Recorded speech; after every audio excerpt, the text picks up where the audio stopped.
La 48e session du Conseil des droits de l'homme des Nations Unies, qui a eu lieu du 13 septembre au 8 octobre dernier à Genève, revêt un caractère spécial. À l'issue de cette session, les deux experts désignés ont rendu le rapport final sur la situation du Kasaï. À cette réunion cruciale, la RDC a été représentée par une forte délégation conduite par le ministre des Droits humains. La situation de la République démocratique du Congo intéresse le monde entier. De la Russie au Botswana jusque aux États-Unis et au Venezuela, partout, il y a eu des interventions, même des organisations de droits de l'homme. Tous sont intéressés par la situation de la République démocratique du Congo. Albert Fabrice Pouila a par ailleurs répondu aux préoccupations du Conseil qui estime que la RDC ne fournit pas suffisamment d'efforts en matière du respect des droits de l'homme. Bienvenue à cette émission. Merci de votre attention. Mon cher Jean-Pierre Onema, je voudrais d'ailleurs profiter de ces instants pour vous rendre hommage, parce qu'on ne le fait pas assez dans notre pays. Vous savez, quand quelqu'un est là en train de servir la République, j'ai l'impression que nous attendons qu'il ne soit plus là pour pouvoir rendre hommage à son travail. Moi, je profite pendant que vous êtes là pour vous dire que ce que vous faites est bien pour notre pays. Voilà. Vous avez choisi d'être ici en Europe afin de couvrir toutes les actions, toutes les activités, et vous êtes là pour couvrir positivement, dans une approche tout à fait patriotique, ces activités-là. Donc je crois que vous êtes suivis chez nous en RDC, à Kinshasa et dans toutes les provinces, via la RTNC, et je pense que c'est une bonne chose. J'ai tenu donc à M. Onema à vous encourager de poursuivre ce travail qui est un travail positif.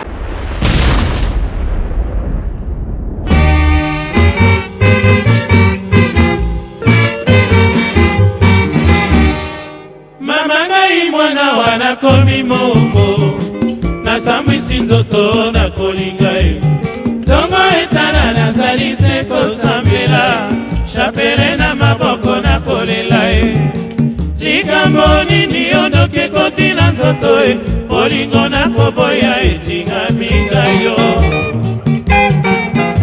bolingo ezanga bongo na mokanda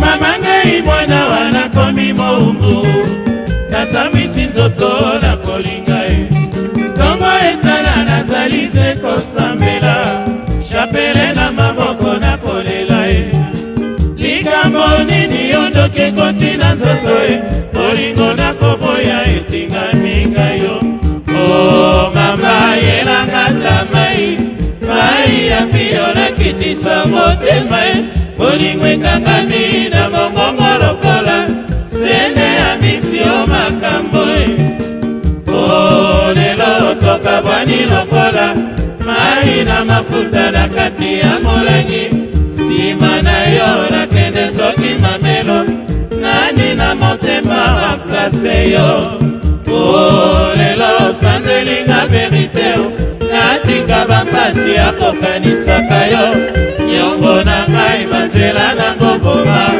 ata na lifelo tokomonana ye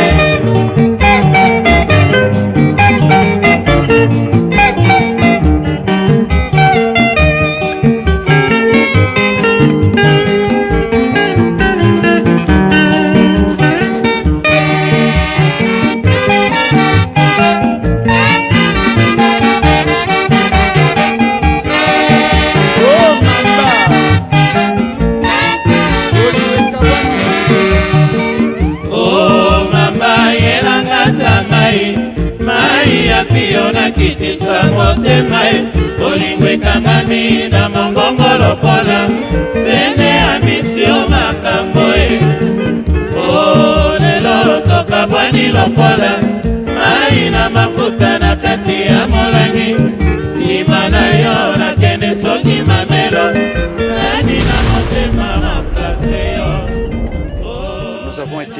émerveillé d'avoir été reçu par une personnalité de ce rang-là. Ceux qui suivront les images verront une dame ordinaire. Et pourtant, c'est une dame extraordinaire qui a été présidente de la République de Chili à 2 reprises. Elle a eu 2 mandats à son actif et aujourd'hui elle est haute commissaire aux droits de l'homme, haute commissaire des Nations Unies aux droits de l'homme. C'est une très très grande personnalité qui avait été reçue par le chef de l'État il y a quelques mois, il y a moins d'1 année en tout cas. Et avec elle, nous avons fait le tour de la situation des droits humains en République démocratique du Congo. J'étais impressionné à quel point elle connaît la République démocratique du Congo. Elle connaît Bunia, elle connaît Mwanda, elle connaît Bukavu, elle connaît l'Équateur, elle connaît la situation de Zenyela, l'Équateur, elle connaît la situation de Yumbi dans les Maïndombe, elle connaît la situation de Kassai par cœur. J'étais impressionné et nous avons évoqué ces différents problèmes de droits de l'homme en République démocratique du Congo, y compris même les grands soucis de l'organisation des élections transparentes, libres et transparentes dans les délais constitutionnels. Nous avons rassuré Madame la haute commissaire que le gouvernement de la République, en commençant par le président lui-même, sommes déterminés justement à faire organiser les élections dans les délais, mais que les retards observés dans la mise sur pied ou la mise en place du bureau relèvent des confessions religieuses. Nous osons croire qu'un consensus sera trouvé dans les jours, si pas les heures qui suivent, pour que les premières opérations aient lieu et qu'on n'acquise pas du retard justement. Et nous avons, au nom du chef de l'État, apporté un présent à Madame la haute commissaire. Il s'agit d'une œuvre d'art en malachite, mais aussi une œuvre d'art en bois symbolisant la quête de la paix de la République démocratique du Congo, des mamans de la République démocratique du Congo à vivre dans la quiétude justement, débarrassés de tous les mouvements de guerre, de tous les groupes armés qui violent, qui occasionnent des cas de violation des droits de l'homme. Madame la Présidente, Madame la Haute Commissaire adjointe aux droits de l'homme, Mesdames et Messieurs, en vos titres et qualités respectifs, c'est un honneur pour nous de prendre la parole devant cette auguste assemblée au nom du gouvernement congolais et de la délégation qui nous accompagne, Monsieur le Vice-Premier ministre, ministre de l'Intérieur et moi-même, à cette 48e session du Conseil des droits de l'homme. En dépit de la récurrence des attaques perpétrées par les groupes armés dans certaines parties de la République, auxquelles est venue malheureusement s'ajouter la pandémie de Covid-19, sans oublier la catastrophe humanitaire consécutive à l'éruption volcanique du Nyiragongo, notre gouvernement travaille sans relâche en vue de la promotion et la protection des droits de l'homme dans notre pays. Ainsi, en date du 6 mai 2021, Son Excellence, Monsieur le Président de la République, Félix Antoine Tshisekedi Tshilombo, a décrété l'état de siège dans les provinces du Nord Kivu et de l'Ituri pour restaurer l'autorité de l'État dans cette partie du territoire, favoriser le retour de la paix et le respect des droits humains.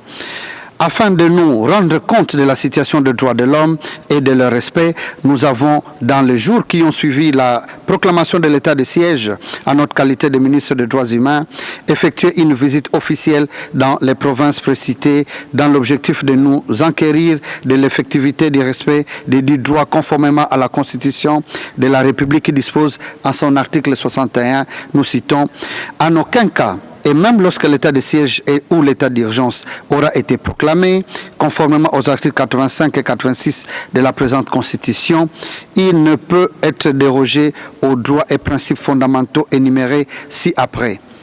Le droit à la vie, l'interdiction de la torture, le droit de la défense ou le droit de recours, l'interdiction de l'emprisonnement pour dette, la liberté de pensée, de conscience ou de religion. » Il s'est de préciser que l'état de siège a produit des effets bénéfiques pour la population en réduisant très sensiblement les incursions rebelles. Cependant, Il faut également reconnaître que le mode opératoire des groupes armés qui s'infiltrent au sein de la population civile rend plus ardus les efforts du gouvernement pour le retour d'une paix durable. La RDC, en tant que partie à plusieurs principaux traités de droits de l'homme, s'est engagée à respecter, protéger et promouvoir les droits de l'homme. À ce titre, elle mène plusieurs actions, notamment à l'heure de la lutte contre la pandémie de Covid-19, il y a une forte sensibilisation sur l'existence de la maladie et l'importance de respecter les gestes barrières. Le gouvernement exhorte la population à se faire vacciner, le chef de l'État lui-même ayant montré l'exemple. S'agissant de la volonté clairement affirmée du gouvernement de sanctionner les auteurs de violations des droits de l'homme et de lutter ainsi contre l'impunité, il importe de noter que les poursuites judiciaires des présumés auteurs de ces violations sont effectives à travers l'organisation des audiences foraines, même dans les zones les plus reculées. C'est dans cet élan qu'il faut retenir notamment la réouverture du procès des assassins des défenseurs des droits de l'homme, Floribert Chebeya et Fidel Bazana, d'heureuse mémoire, la poursuite des audiences des présumés assassins des deux experts de l'ONU, Michael Sharp et Zaïda Catalan, et leurs accompagnateurs, la reprise du procès des présumés assassins de Rossi Mukendi, pour ne citer que ces deux-là. Ces cas. L'occasion pour nous, ici, d'affirmer notre détermination à la mise en place d'une commission nationale de justice transitionnelle ainsi que la création d'un fonds national de réparation pour les victimes de crimes graves. En outre, les poursuites des auteurs des actes de corruption, concussion, détournement des biens sociaux et autres actes de malversation financière tels que dénoncés par l'Inspection générale des finances et après transmission de tous les cas auprès du procureur près la Cour de cassation démontre à suffisance la volonté du gouvernement de traquer et de poursuivre les auteurs de violations des droits de l'homme. S'agissant des structures d'appui à la promotion et à la protection des droits de l'homme, il convient de noter la mise en place effective du comité interministériel de l'initiative des principes volontaires sur la sécurité et les droits de l'homme dans les industries extractives dont la feuille de route s'articule entre autres autour de la préparation du dossier d'adhésion de la RDC à l'initiative des principes volontaires. Dans le cadre du partenariat entre le ministère des Droits humains et le BCN-UDH, le comité interministériel des droits de l'homme a été doté de matériel de bureau et informatique pour son fonctionnement optimal. C'est dont nous exprimons nos remerciements. Le gouvernement de la République tient à renforcer également la promotion et la protection des droits de l'homme à travers les plans et les programmes. C'est le cas notamment de la mise en place du programme de désarmement, démobilisation, relèvement communautaire et stabilisation par la signature par son Excellence Monsieur le Président de la République du dit programme PDDD-RCS. L'actualisation du plan national de lutte contre les pires formes de travail des enfants, l'adoption depuis le 22 août 2021 d'une feuille de route pour le suivi de la mise en œuvre des engagements de la RDC pour la lutte contre l'apatridie. En ce qui concerne la coopération de la RDC avec les organes des traités, notre gouvernement compte soumettre son rapport initial sur la mise en œuvre de la Convention relative aux droits des personnes handicapées dans les jours qui viennent. Le plan de suivi des recommandations ici de l'examen périodique universel du 3e cycle a, quant à lui, déjà été élaboré et n'attend que sa validation avec toutes les parties prenantes. En collaboration avec le BCN-UDH, nous entendons engager une vaste campagne nationale de sensibilisation sur les questions liées au discours haineux et incitation à la haine, lesquelles sont identifiées comme source de conflits communautaires en République démocratique du Congo. Il faut noter que dans la note relative à la situation des droits de l'homme, vous l'avez dit, Madame la Vice-Présidente, au premier semestre 2021, le bureau conjoint précité a noté une baisse de violation des droits de l'homme de 14% par rapport à la même période pour l'exercice précédent. Nous entendons poursuivre sur cette même lancée. Avant de clore notre allocution, nous tenons à réitérer la volonté du gouvernement de la République démocratique du Congo de coopérer avec le Conseil des droits de l'homme et tous les mécanismes de promotion et de protection des droits de l'homme. Nous vous remercions.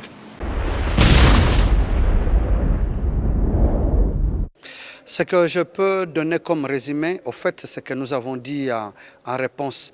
Je suis d'abord impressionné de voir qu'il y a eu autant d'interventions. C'est que la République démocratique du Congo, la situation de la République démocratique du Congo intéresse le monde entier. De la Russie au Botswana jusque aux États-Unis et au Venezuela, partout, il y a eu des interventions, même des organisations de droits de l'homme.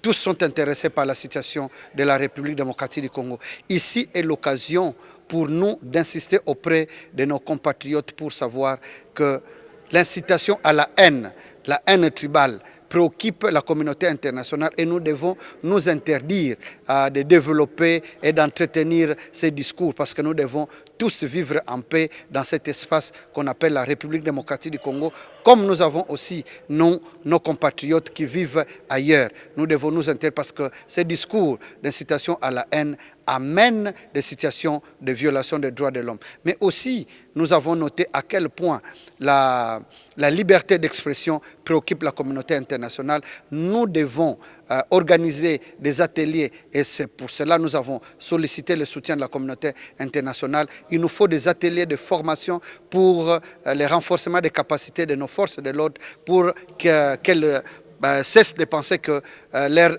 ennemis ce sont les civils et pourtant ils travaillent comme la philosophie, la politique du chef de l'État, le peuple d'abord. Mais ce peuple, quand bien même il commettrait des infractions ou serait à marge de la loi, il ne faut pas justement torturer cette population. Il faut, même lorsqu'on interpelle, mais que ce soit avec dignité pour que nous ne soyons pas toujours au banc des accusés dans le cadre de violation des droits de l'homme. Les droits de l'homme doivent être améliorés et comme nous cessons de le dire, les droits de l'homme riment avec le développement.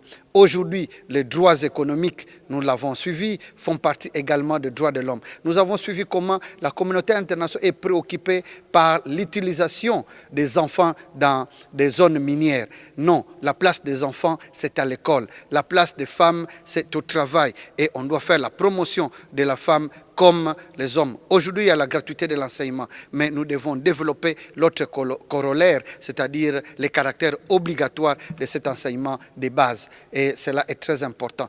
Pour un baptême de feu, en tout cas, nous avons été très impressionnés, nous-mêmes comme la délégation qui nous a accompagnés, et nous avons été également émerveillés par la présence de son Excellence, Monsieur le Vice-Premier ministre, ministre de l'Intérieur, qui a tenu à être présent pour suivre lui-même à quel point tout ce que nous faisons, minute après minute, et dans tous les coins de la République, tout est monitoré et le monde entier est au courant.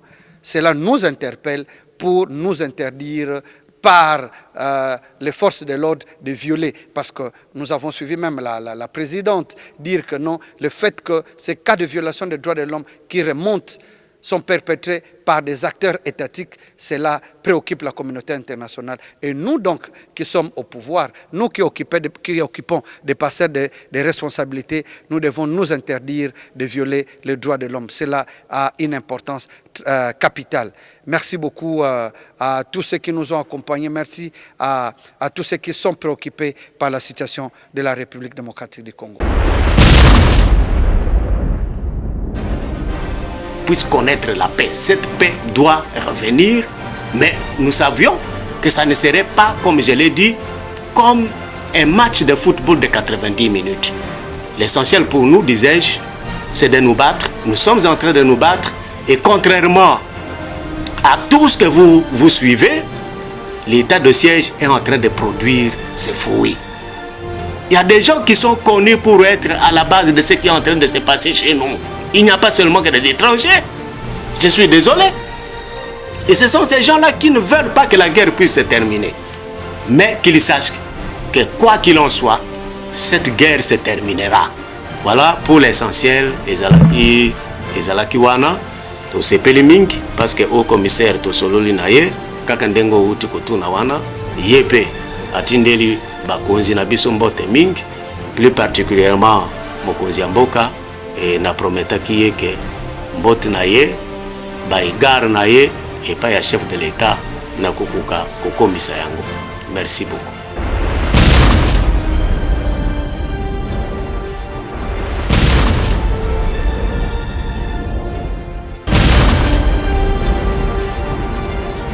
La RTNC, c'est une réalité mondiale maintenant, donc c'est normal qu'il y ait, comment dirais-je, qu'elles soient en mesure de faire des reportages. Comme j'ai vu, c'était, si je me souviens bien, c'était en octobre à Genève. Hein, je sais que vous êtes toujours présent quand il y a des activités officielles congolaises et c'est normal, c'est juste parce qu'il faut que les citoyens congolais savent que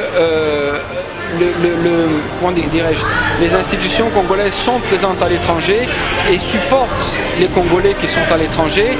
Et le support, c'est du support qui est aussi un support d'information. Écho d'Europe, c'est pour nous un cordon ombilical avec le pays. D'abord, l'aperçu de ce qui se passe ici. On a là une photographie hebdomadaire de ce qui se passe en Europe, présentée d'une manière journalistique par un journaliste professionnel qui maîtrise les réalités d'ici avec à la fois les Congolais, mais aussi les étrangers qui font des choses formidables pour le pays, pour l'Afrique, pour le monde. C'est un rendez-vous incontournable. Notre émission est en présent terminée. Merci de l'avoir suivi. Rendez-vous dimanche prochain pour un autre numéro.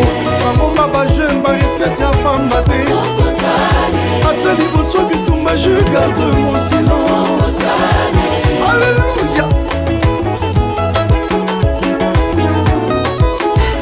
Atatu setolemi milelo ngambo na ngambo elike epai na ye elongo ya kosaka te vrema mpona mboka Kongo ata butu eumeli suka tongo juste un peu de patience ayebi likambo na yo kuno yo bilaka na ye mpona bomoi na yo mpona baétudie ya Kongo na bandeko ya diaspora basi bakufela mibali na bana bitike mpona bamama ya kambela na baye ya zando na bosali te baoyo ya kikolo na